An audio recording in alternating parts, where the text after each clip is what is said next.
Welcome to tonight's episode of Boring History for Sleep.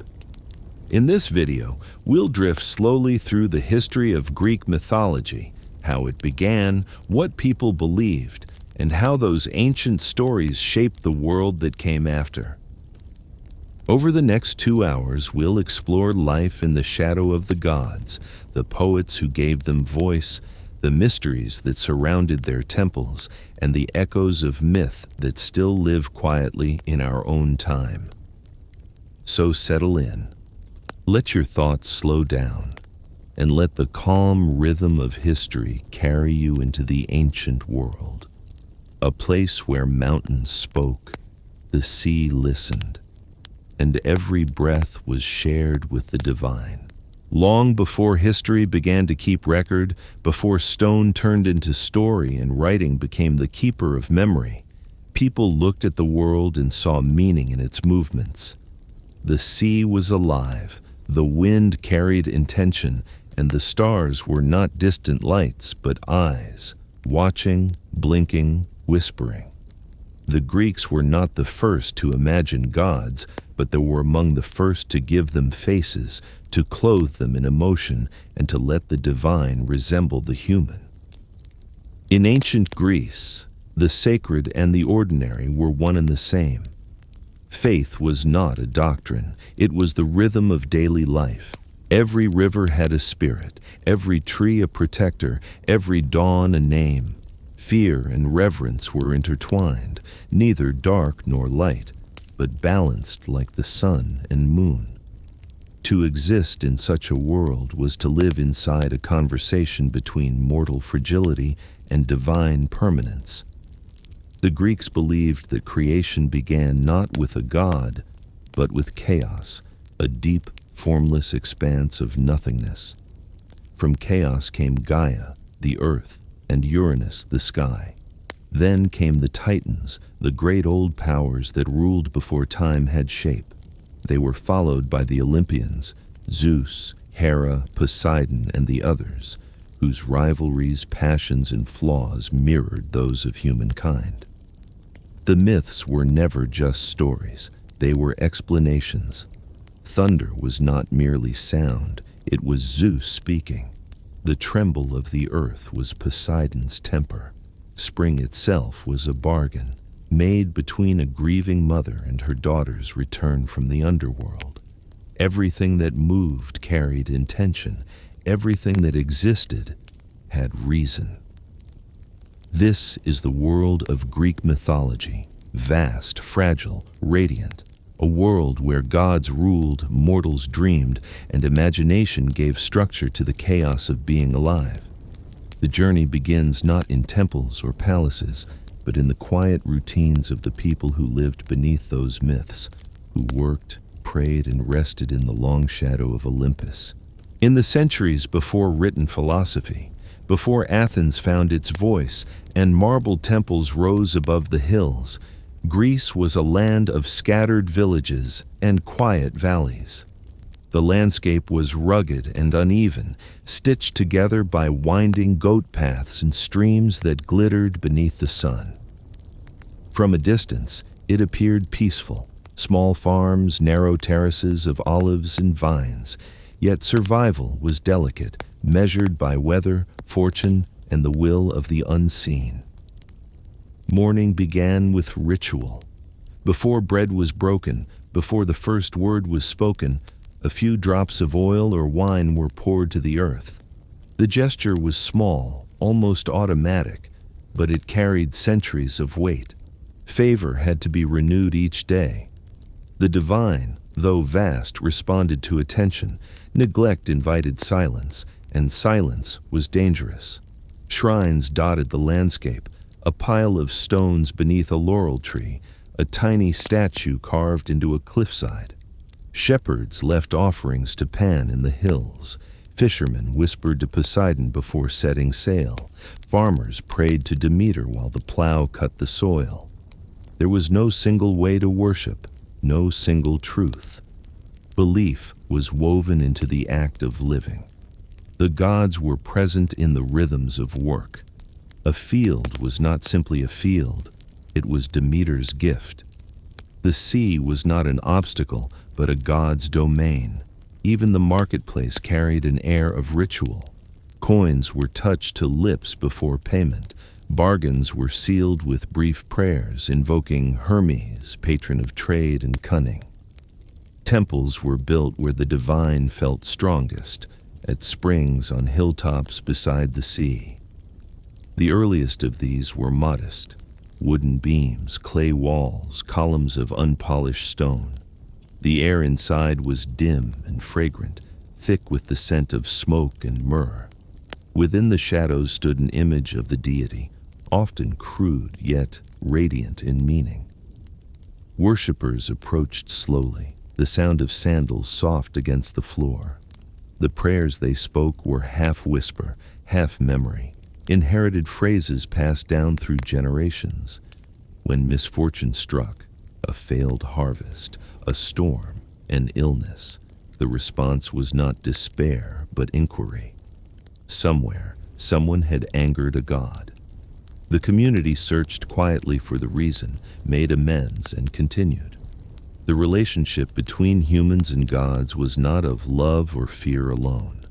It was of constant negotiation, an unending dialogue maintained through gesture and respect. Seasons brought festivals, moments when solemnity turned to song. During the Dionysia, vines were decorated with ribbons, and wine flowed like water. Actors performed tragedies beneath open skies, their masks glowing in torchlight. These plays were more than entertainment. They were prayer in another form, a reenactment of divine cycles, life, death, and renewal. The audience listened not for surprise, but for recognition, the comfort of hearing eternal stories told again. Elsewhere, simpler gatherings took place: harvest feasts, processions to local shrines, dances that circled the village square. Music echoed off the hillsides, lyres and flutes weaving through the night air. Offerings were shared, laughter rose, and for a brief time, mortals and gods seemed to breathe in the same rhythm. When darkness settled, households lit small lamps. Their flames trembled against walls of clay, leaving long shadows that swayed like gentle spirits. Families ate together, spoke softly, and then listened as elders recited the old tales. The storyteller's voice was measured, calm, and familiar, the cadence of memory itself. Each story served as both history and warning. Pride led to downfall. Humility led to peace. The myths taught balance in a world that rarely offered it. Outside, the night hummed with life. Cicadas droned in the trees, waves whispered along distant shores, and the constellations of Zeus, Hera, and Orion traced slow paths across the heavens. To the Greeks, these were not abstract lights, but signs, reminders that the cosmos watched, that every act on earth had its echo above. The gods, though immortal, were never perfect. They loved, envied, deceived, and forgave. In their capriciousness, mortals recognized their own hearts. A quarrel between deities might mirror an argument between neighbors. A myth of betrayal could reflect the tension of a household. The divine was not distant, it was intimate. In villages and cities alike, the line between mortal and divine blurred. Artists carved marble into flesh. Poets sang of heroes who dined with gods. Priests performed rituals that felt both ancient and immediate.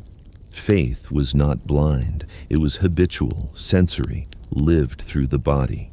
The smell of burning fat at a sacrifice, the shimmer of oil on stone, the warmth of sunlight filtering through temple columns, all were proofs that the world was, in its own way, sacred. As the night deepened, silence spread. Lamps burned lower. From the Acropolis, smoke drifted upward like slow-moving clouds.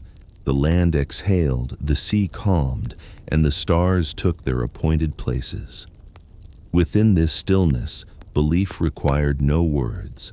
The divine was present simply because life continued, breath after breath, offering after offering.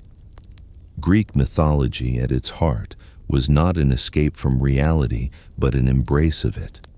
It gave language to the unknown, rhythm to the seasons, and shape to the invisible. It turned the vastness of existence into story, the chaos of nature into family, and the fear of death into memory. When morning returned, the cycle would begin again. Smoke would rise from courtyards, prayers would be spoken, and the gods, flawed, radiant, eternal, would remain. Above the hills, the first light of dawn would spill across the Aegean, catching the white stone of distant temples. The world, watched and watching, would wake to another day beneath the eyes of Olympus. Across the centuries, the world of myth was held together, not by temples or priests, but by words. In a time before books, stories lived in the air, sung, spoken, remembered. The voice of one generation became the breath of the next, and from that invisible lineage of memory came a name that would outlast the kingdoms of men: Homer. Little is known about the man himself. He stands on the edge of history, half within it, half outside. Some believed he was a blind poet from the island of Chios. Others thought he was not one person at all, but the shared creation of many voices, a symbol for an age when poetry was sung, not written. Whether one man or many, the name Homer became the vessel through which myth became eternal. In those early centuries, storytelling was an act of preservation. Each performance of the Iliad or the Odyssey was different, reshaped by memory, tempered by voice. The poet's rhythm guided the listener's breathing. The pauses and repetitions were deliberate, comforting, like the rhythm of the sea. The stories themselves were not inventions.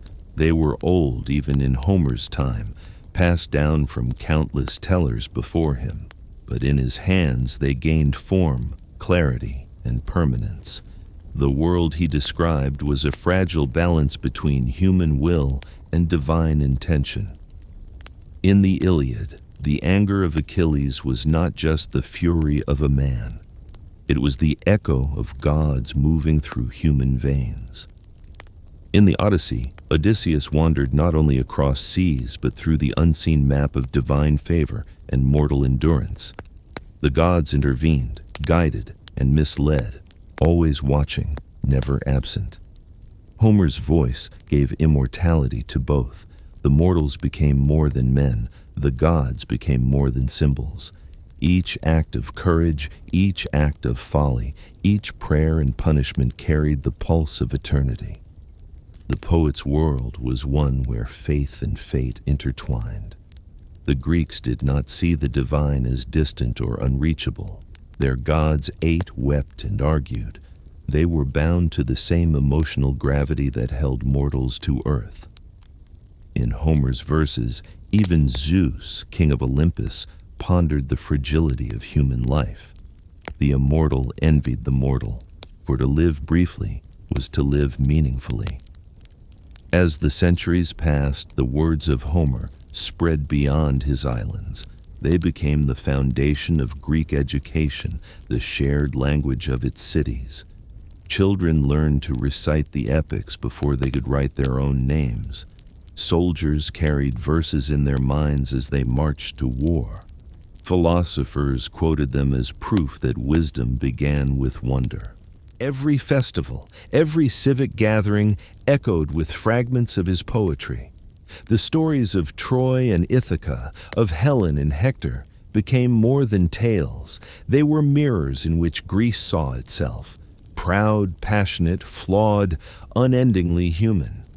Beneath their surface, these epics served a deeper purpose. They preserved memory. They taught ethics. They gave the Greeks their sense of continuity, the belief that their lives were part of a greater chain, stretching back to divine origins. The poet, in this sense, was a kind of priest, not of temples, but of time. In the stillness of the evening, one can imagine an ancient gathering, a small crowd seated beneath the stars, the air warm and heavy with the scent of olive smoke. The poet begins to recite, his voice low and resonant. The rhythm of the lines carries through the dark like a tide. Listeners close their eyes, letting the words fill the space between themselves and the unknown. For a few hours, the distance between gods and mortals dissolves. The cadence of Homer's verse followed the rhythm of the sea, rising and falling, endlessly circular. It mirrored the pulse of life itself, struggle and rest, light and shadow, birth and return. Through that rhythm, mythology became more than belief. It became comfort. It reminded people that even in sorrow or loss, they were part of something larger, something unbroken. Over time, the poet became myth himself. Legends claimed he wandered Greece, singing his epics in return for food and shelter. Others said he composed his verses blind, seeing not with eyes but with memory. A few even whispered that he never existed at all, that Homer was a name given to an idea, the embodiment of collective remembrance. Whatever the truth, his voice survived the centuries. It outlived empires, languages, and wars. His words shaped art, philosophy, and even prayer. The gods he described, radiant, flawed, compassionate, cruel, became archetypes, reflections of all human desire and doubt. And so, through him, the gods of Greece became eternal. Not because they were worshipped, but because they were remembered. Memory, after all, was the truest form of immortality. In the ruins of time, marble crumbles and temples fade. Yet the voice of the poet remains, quiet, rhythmic, unhurried, still reciting to the silence of the centuries. High in the folds of Mount Parnassus, where the olive groves meet the gray cliffs and the horizon opens to the blue haze of the Gulf of Corinth, there once stood a place unlike any other, Delphi. To the ancient Greeks, Delphi was not merely a city or a temple. It was the center of existence itself, the heart of a living world. According to legend, Zeus released two eagles from opposite ends of the earth, and when their flight paths crossed above this mountain, the gods marked the meeting point with a single stone, the omphalos, the navel of the world. Here, the divine and the human met. Here, the earth breathed. The landscape around Delphi carried a quiet stillness. The wind spoke softly through cypress trees, and the air shimmered with a thin veil of warmth, heavy with the scent of laurel leaves and crushed thyme. The cliffs rose like broken columns, and from their sides, faint streams trickled, murmuring over rock and moss. The temple of Apollo stood above them all, its marble pale as bone in the sunlight, its steps polished smooth by countless feet and countless prayers. For nearly 1,000 years, people came to Delphi. They came not for spectacle, but for silence, for the kind of silence that humbles thought. Kings arrived with gold and armies, philosophers with questions, merchants with offerings, and wanderers with little more than hope. They came to speak to the oracle, the voice of the god Apollo, whose wisdom was said to drift upward from the depths of the mountain itself. The climb to the sanctuary was long and steep. Pilgrims wound their way along a sacred path lined with statues, gifts from cities that sought Apollo's favor.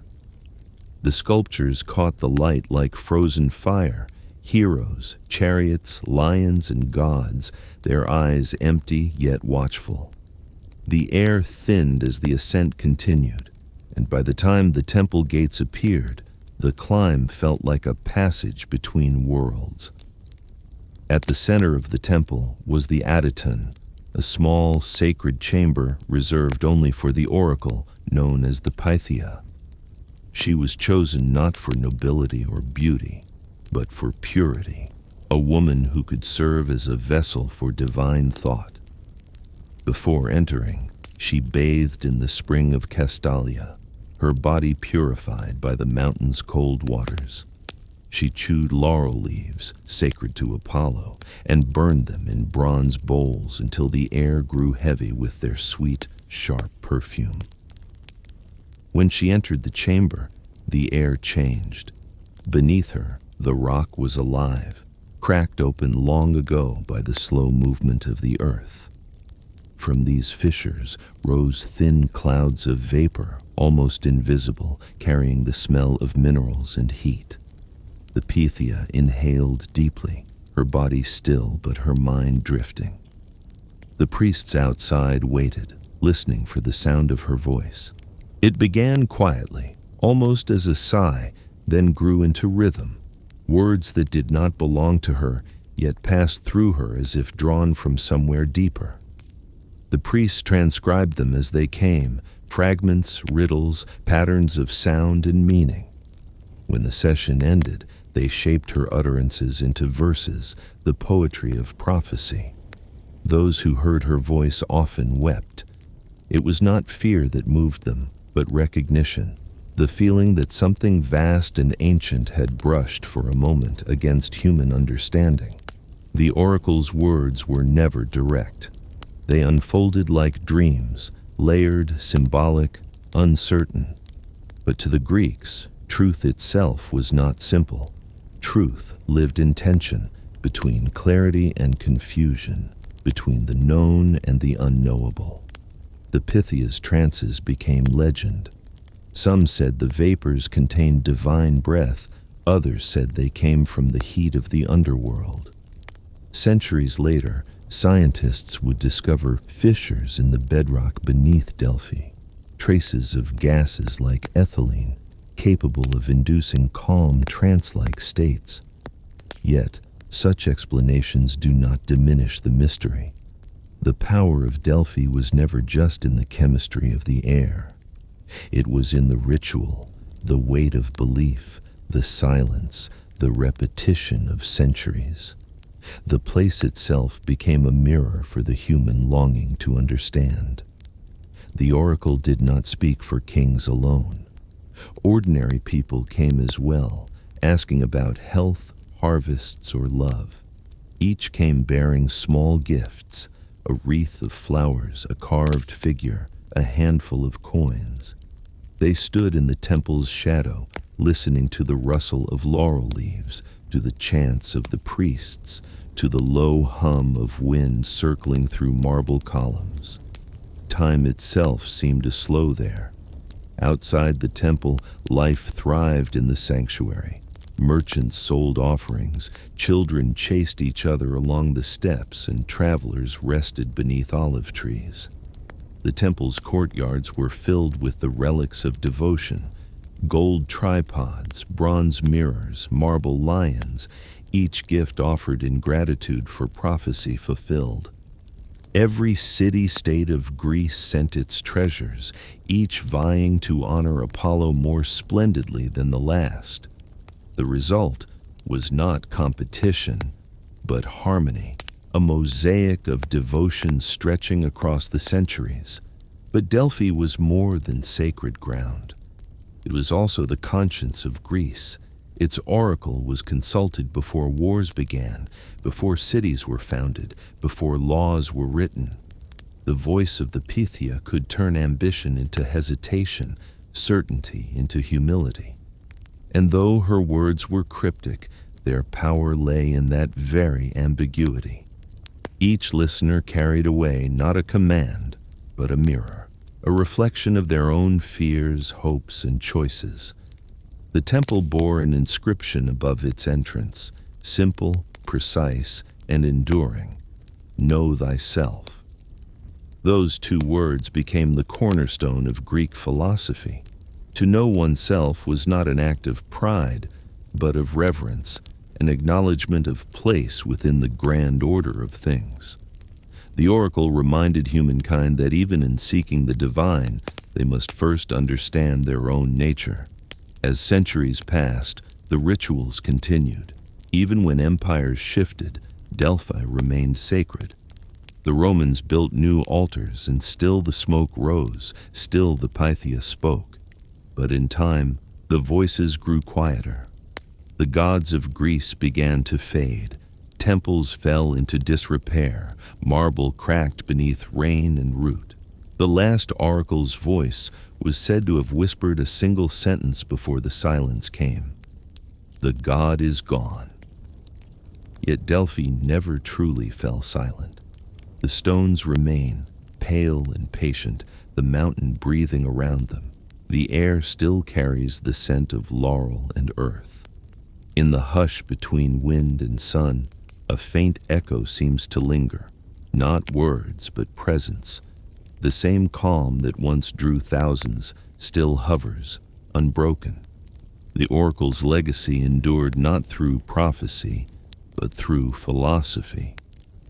Her riddles taught the Greeks that wisdom did not lie in knowing everything, but in recognizing how little could truly be known.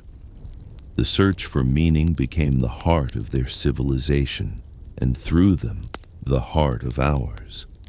At dusk, when the last light spills over the Parnassian cliffs, the valley glows in shades of gold and violet. The air cools, the cicadas grow still, and a deep quiet settles upon the stones. The ruins do not mourn what has passed. They remember. They hold the weight of voices that once filled the air, voices that rose with the smoke, and then, like breath, disappeared into the evening sky. In the end, Delphi's mystery was not in its answers, but in its questions. It was the still point between faith and reason, between silence and speech, between the world of men and the whisper of the divine. Above the clouds, where the blue of the sky melts into a pale horizon, there stood the home of the gods, Mount Olympus. It was not merely a mountain, though to the eye it appeared as one, its summit often veiled in mist and snow. To the Greeks, Olympus was not made of stone or air. It was made of perfection. It was the still point of the world, the place where chaos ended and order began. From below, its peaks appeared unreachable. The slopes were said to shimmer with light that was not of the sun, and thunder rolled softly through its valleys, a heartbeat of the heavens. The poets imagined its surface not barren and icy, but fertile, a landscape untouched by death or decay. No mortal wind blew there, no shadows lingered. The air was warm, golden and sweet with the scent of ambrosia, the divine essence that sustained immortality. Within this eternal realm stood the palaces of the gods. Their walls gleamed like polished marble, veined with gold and silver. Columns rose higher than trees, and floors reflected the clouds below like glass. The halls were vast and echoing, yet not silent. Music drifted constantly through them, soft, slow melodies that needed no source. The gods did not labor, their existence was ease. Each moment was suspended in a perfect balance of stillness and motion, thought and desire, eternity and play. Here ruled Zeus, father of gods and men, seated upon a throne of ivory and bronze. Around him stretched the expanse of eternity, bright as morning and heavy as law. His eyes were said to flash like lightning, yet his expression was calm, measured, as if carved by time itself. In his hand he held the scepter of storm, the token of power and judgment. But even in his grandeur, Zeus was not all-knowing. His reign was not built on wisdom alone, but on equilibrium, a fragile truce between forces divine and human.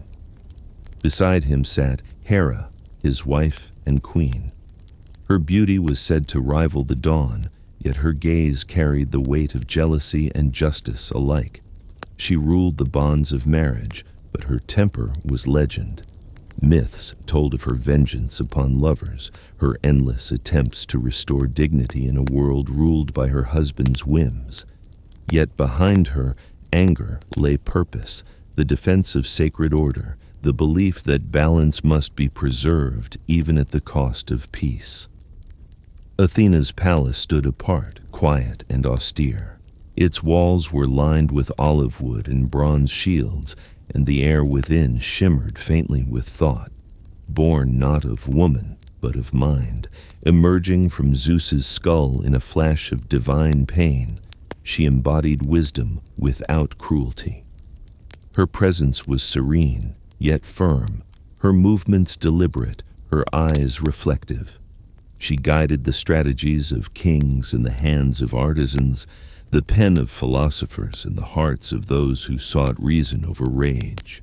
Further along the slopes, Apollo's halls shone like sunlight on still water. He was the god of music, poetry, and the measured order of harmony. His domain was calmness, shaped into beauty, the golden ratio of the cosmos. His twin sister, Artemis, roamed beyond the walls, through forests and moonlit glades, her silver arrows gleaming. Together, they represented the duality of creation, one building, one preserving, one illuminating, the other guarding the dark. In contrast, Ares' chambers were restless, the sound of steel, the gleam of bloodless war. His was the spirit of conflict itself, not cruelty but passion, the energy that moved empires and shattered peace. He was chaos domesticated, the necessary disorder that kept the world from stagnation. The gods did not despise him, but they kept their distance. Even in paradise, they feared the whisper of war.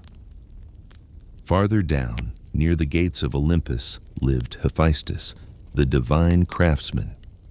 His forge burned eternally, filling the air with the scent of fire and iron. Deformed and limping, he was the least graceful among them, yet the most essential. From his hands came the weapons of gods and the jewels of their glory. His labor gave substance to divinity, his imperfection gave depth to perfection. And then there was Aphrodite, the goddess of love and beauty. She was not born as others were. The poet said she rose from the foam of the sea, born from a single drop of divine blood that fell into the waves.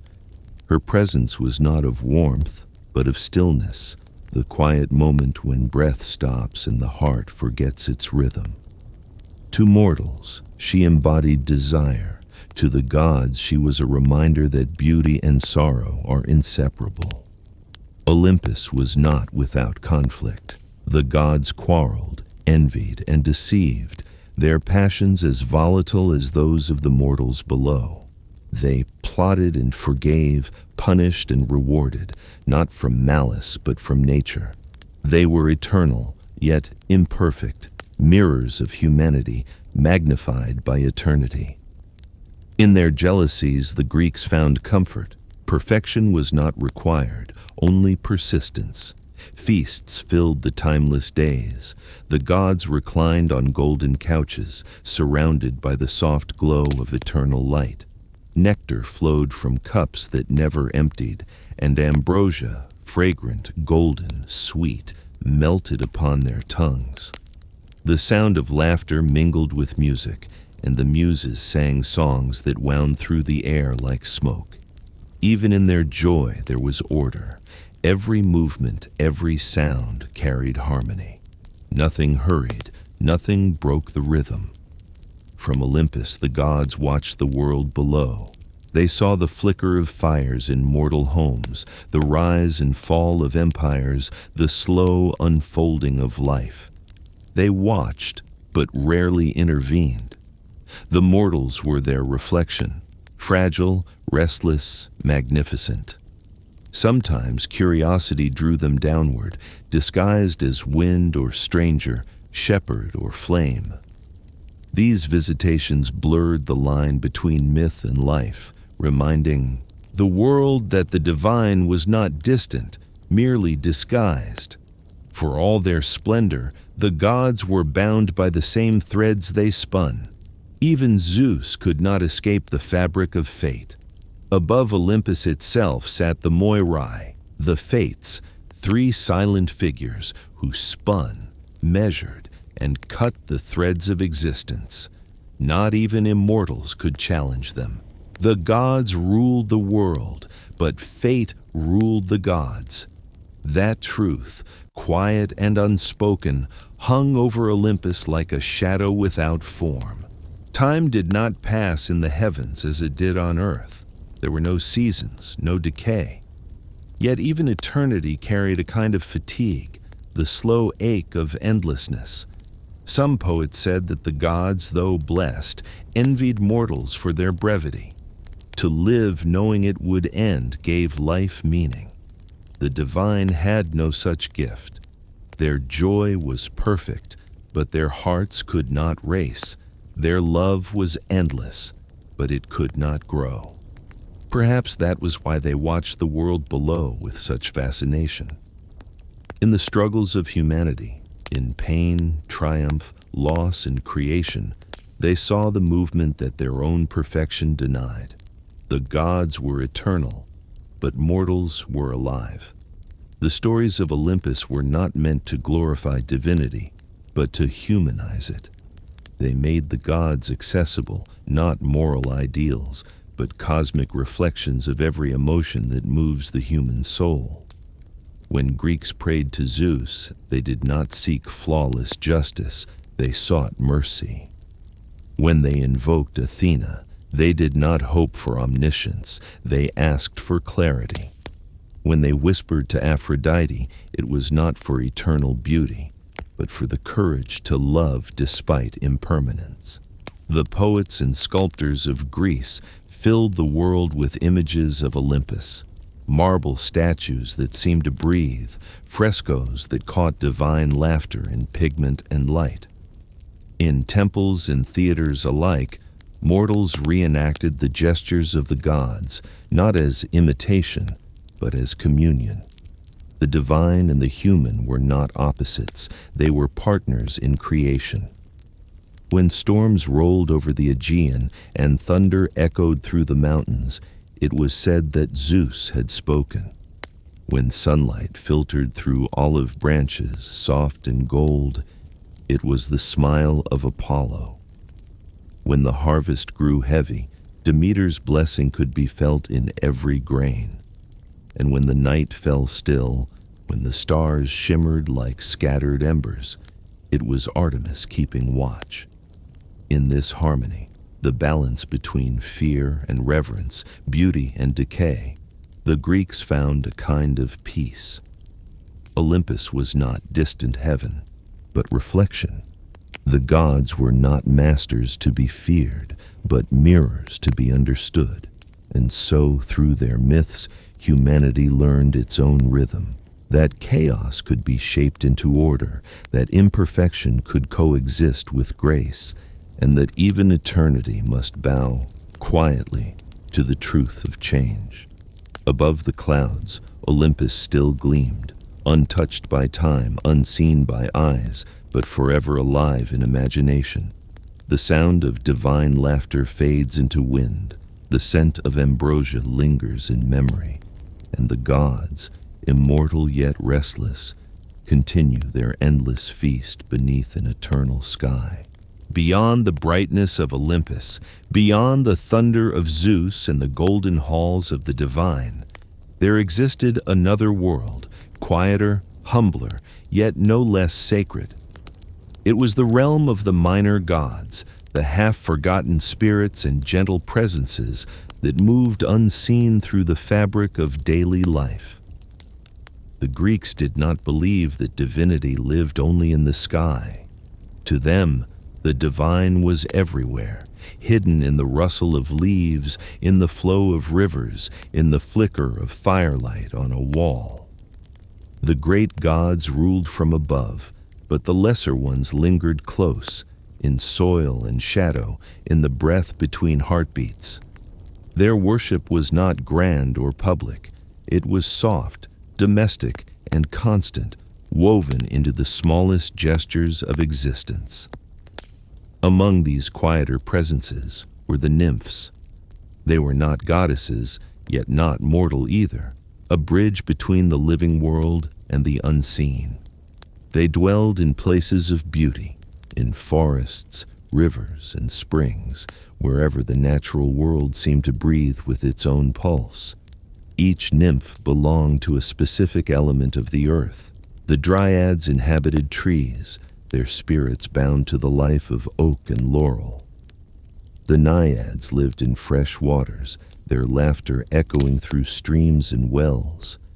The oryds watched over mountains, their forms glimpsed in the shifting mists that gathered around the peaks. The nymphs were not to be feared, but they demanded respect. Travelers left small offerings beside springs or wrapped wreaths around trees before cutting their wood. A careless act, a broken branch, a polluted stream could stir unseen anger. Yet, when honored, they blessed the land with abundance. To the Greeks, this exchange was natural. The world was alive, and gratitude was the price of harmony. There were gods who ruled over household peace. Hestia, the goddess of the hearth, was among the most revered, though she seldom appeared in stories. Her fire burned quietly at the center of every home. Without her, no offering to any god could be made. She represented not grandeur, but stability, the warmth that endures when all else fades.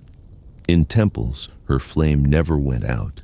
In houses, it was tended with care, a small, steady symbol of continuity.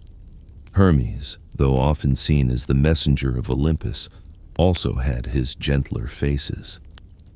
He watched over thresholds and travelers, guiding both the living and the dead. Small stone markers called hermai, simple pillars carved with his likeness, stood beside roads at crossroads and outside doorways. They were reminders that every journey, whether across mountains or through life itself, began with his blessing. There were the lesser-known deities of labor and craft. Athena Ergan, who guided the hands of weavers.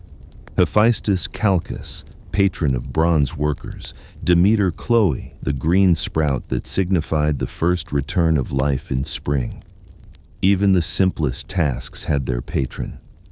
When a potter shaped clay on his wheel, he murmured to Athena. When a farmer yoked his oxen, he invoked Demeter's favor.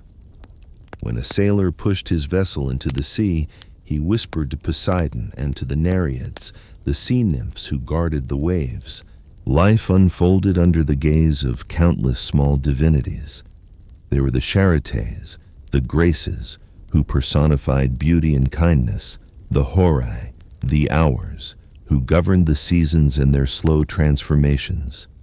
Even abstract ideas had presence. Dike was justice, austere yet balanced. Irene was peace, carrying a sprig of olive. Thanatos, death, was not a monster, but a shadow of inevitability, silent, impartial, almost gentle. The Greeks did not see the world as divided between good and evil, but between balance and excess. The minor gods taught moderation, respect, and awareness. They reminded mortals that every act had consequence, that to live was to participate in a delicate harmony of cause and return.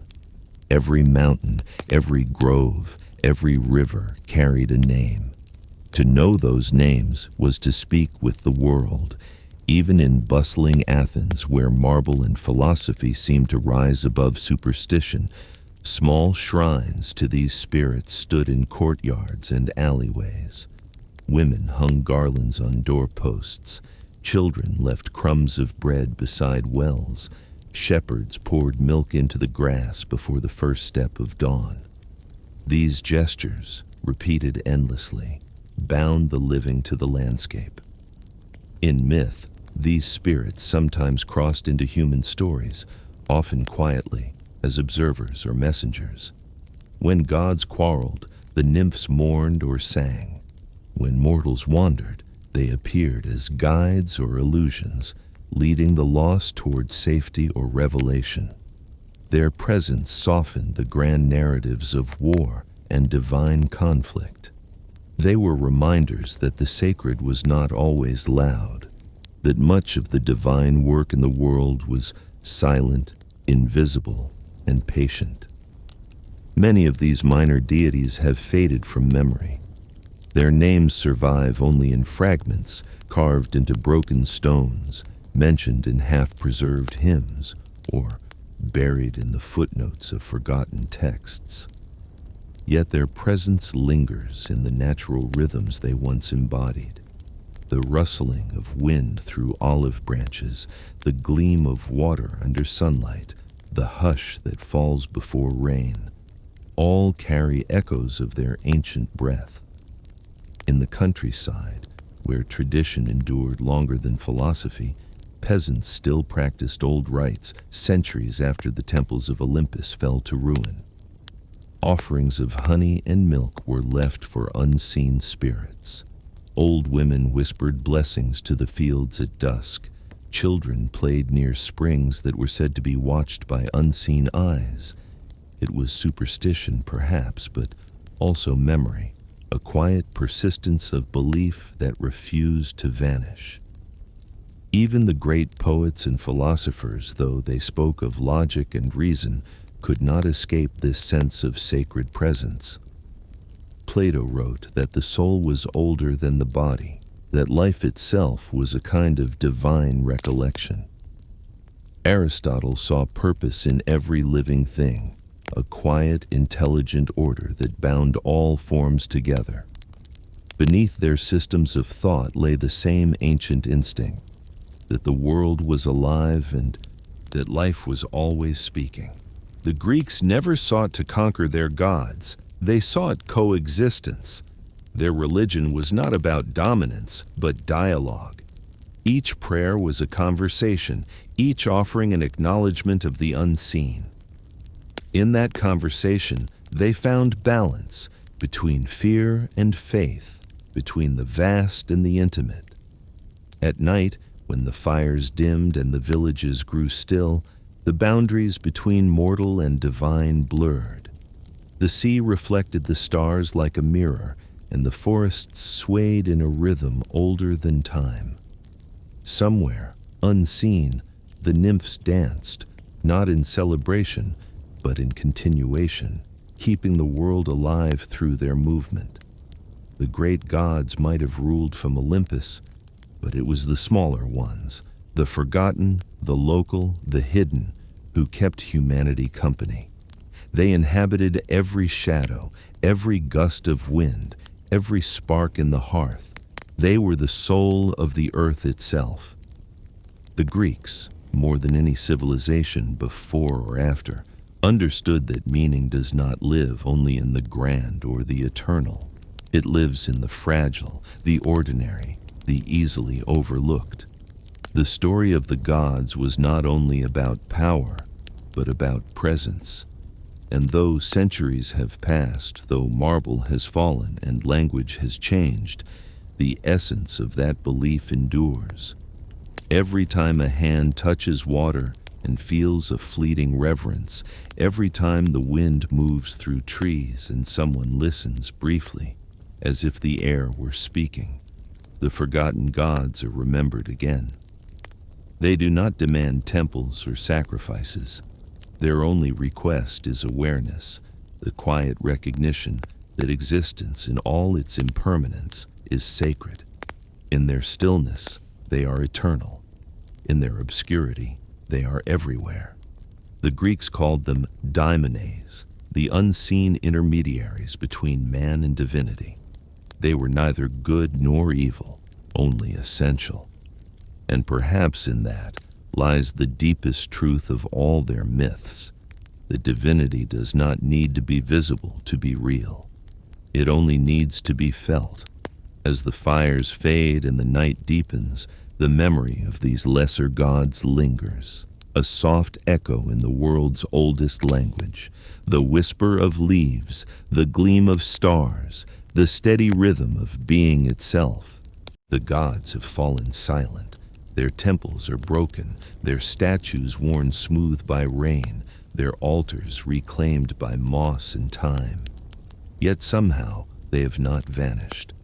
Though the world no longer burns incense in their names or pours wine into the earth at dawn, their stories endure, not as religion, but as language.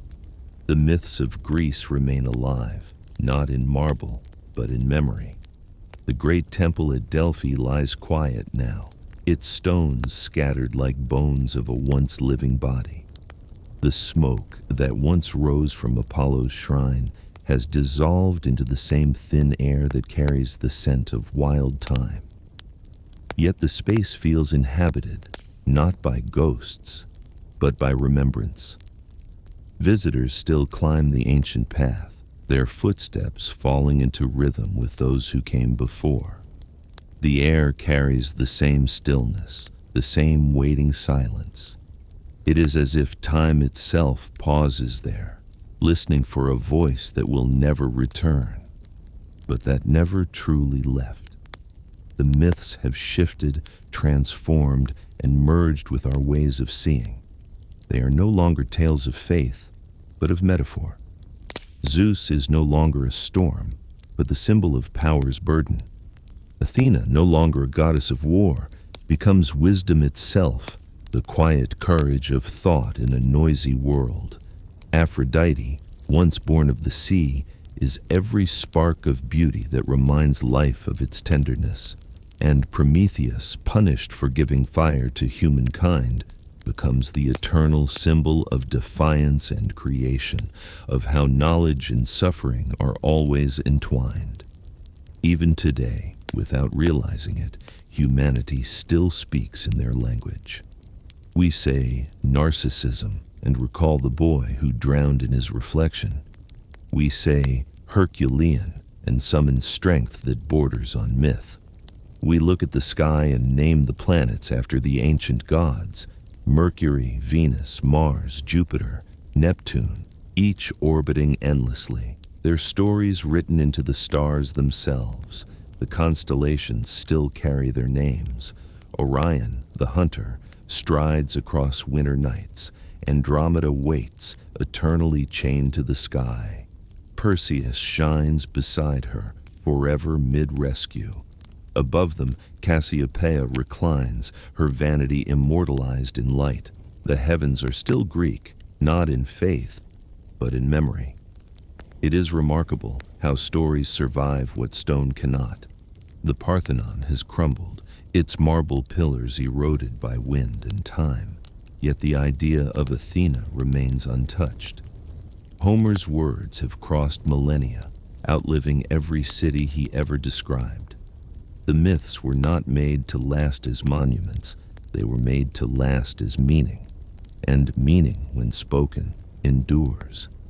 In every age, humanity has rebuilt Olympus in new forms. In the Renaissance, painters and poets resurrected the gods with brush and verse. In statues they reappeared, marble reborn as beauty, not belief. The philosophers reinterpreted them, not as beings, but as ideas. Zeus became law, Apollo became order, Dionysus became chaos and instinct. Together, they formed the eternal balance of civilization itself.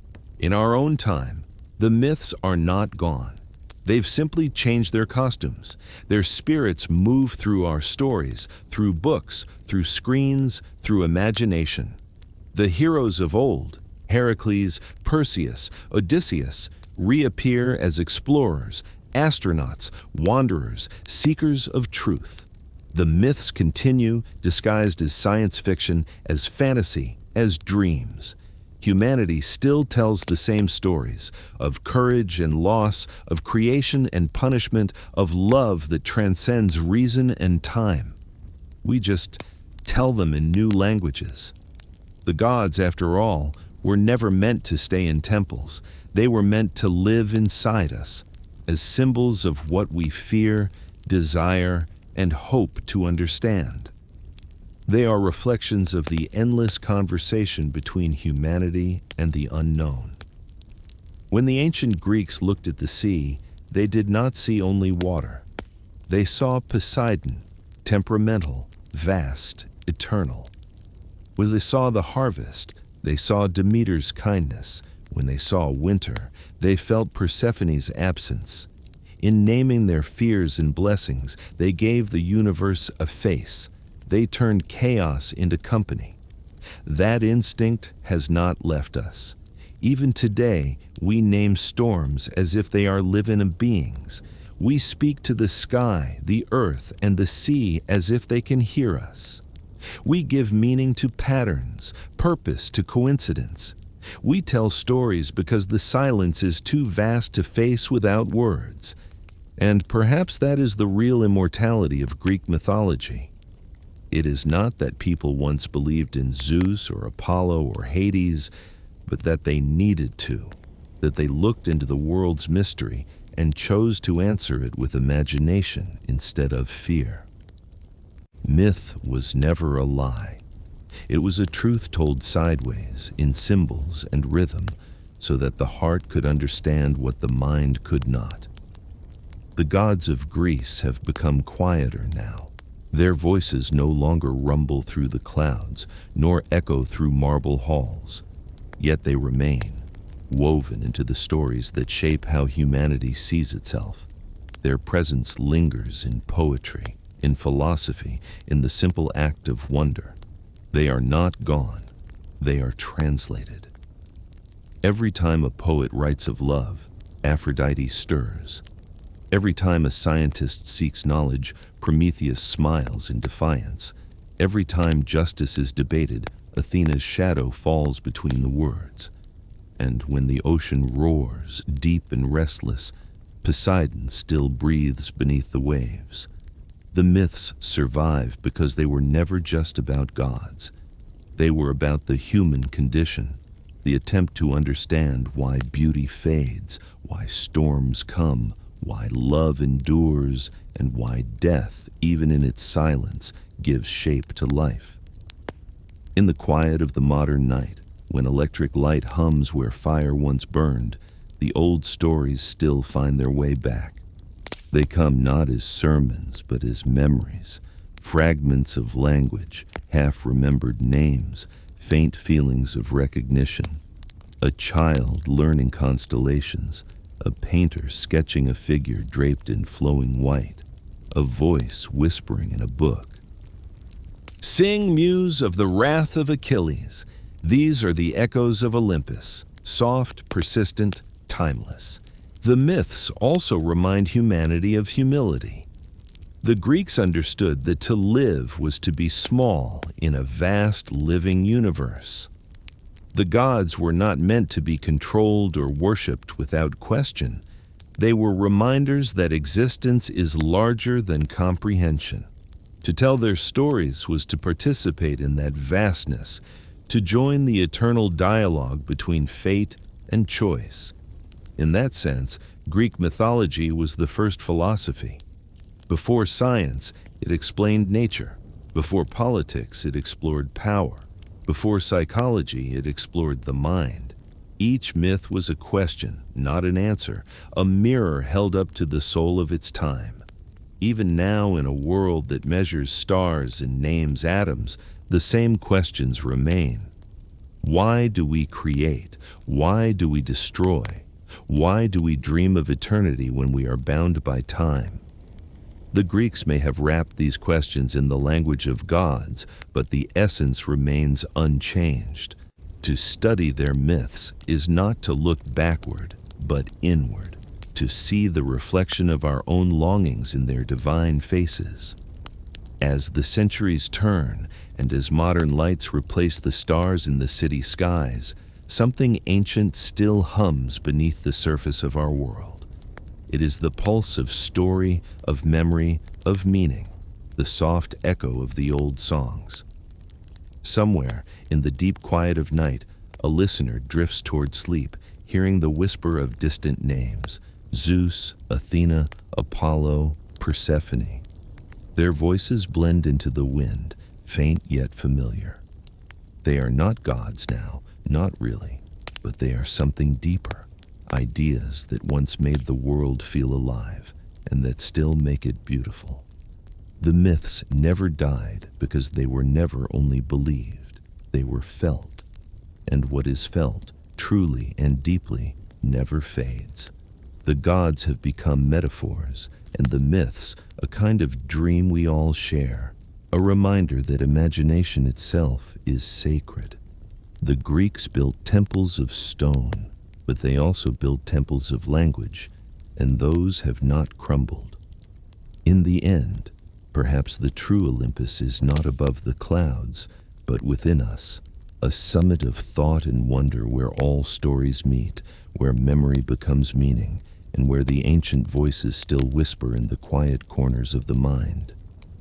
And so, the story continues, not as faith, but as reflection. The myths breathe on, shaping how we see, how we question, how we hope. As night deepens and the world grows still, the echo of Olympus lingers, soft, patient, eternal. Sleep comes, and the gods, old, watchful, kind, keep silent vigil once more. The journey through the ancient world draws to a close now. The temples have dimmed, the fires of the hearth have faded, and the voices of poets and priests have grown silent. Yet their echoes remain, gentle and patient, lingering in the spaces between thought and dream. Across the long ages, humanity has built many ways to understand itself, through science, through art, through faith, but before all of them, there were stories. Stories told by firelight, by sea wind, by starlight. Stories that asked not for belief, but for wonder.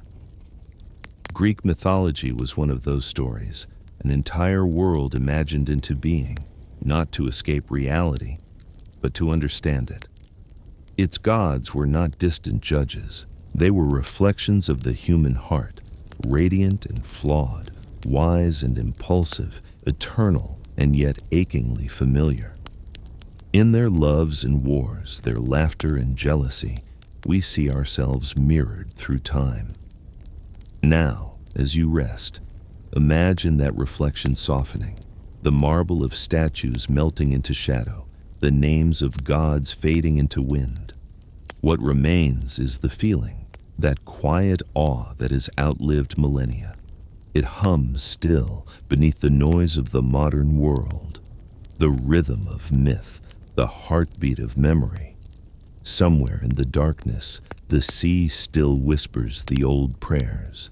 The olive trees still bend in the same quiet breeze that brushed the temples of Athens, and the stars above still shine with their ancient names, Orion, Perseus, Andromeda, silent, watchful, eternal. Each glimmer of light carries a story, each story a truth, and each truth, in time, becomes a kind of peace. Close your eyes and drift with that peace now.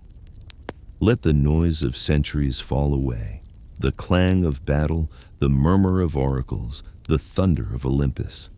Let them fade into the same stillness that the Greeks once felt standing before the sea, the endless horizon of mystery, where sky and water meet and nothing else needs to be known. You have walked with the mortals who prayed at dawn, stood beside the poets who gave voice to the gods, and wandered the marble halls of Olympus itself. You have heard their stories, and now they are part of you, not as lessons, but as quiet knowing. For though civilizations crumble and time erases names, meaning does not vanish. It only changes shape. The myths remind us that everything sacred lives on, not in temples, but in memory, not in monuments, but in awareness. And so the journey ends as all things must, in stillness. The ancient world sleeps wrapped in its own silence. The marble cools, the winds rest, the stars dim to silver. Somewhere, the gods are watching, not from above, but from within, and their silence, after all these centuries, is not absence. It is peace. Let that peace settle into your breath now, slow, steady even. Let it fill the space between thoughts, the way the sea fills every hollow in the sand. There is nothing more to seek, nothing left to remember, nothing to understand. Only the soft rhythm of existence and the gentle echo of eternity. You are surrounded by the same stillness that filled the world before language, before belief, the same calm that has carried through time itself. It is the silence of Olympus after the feast, the hush of Delphi after prophecy, the breath between waves in the Aegean night. Rest there. The story has returned to its beginning, quiet, vast, endless. The myths sleep, and so may you.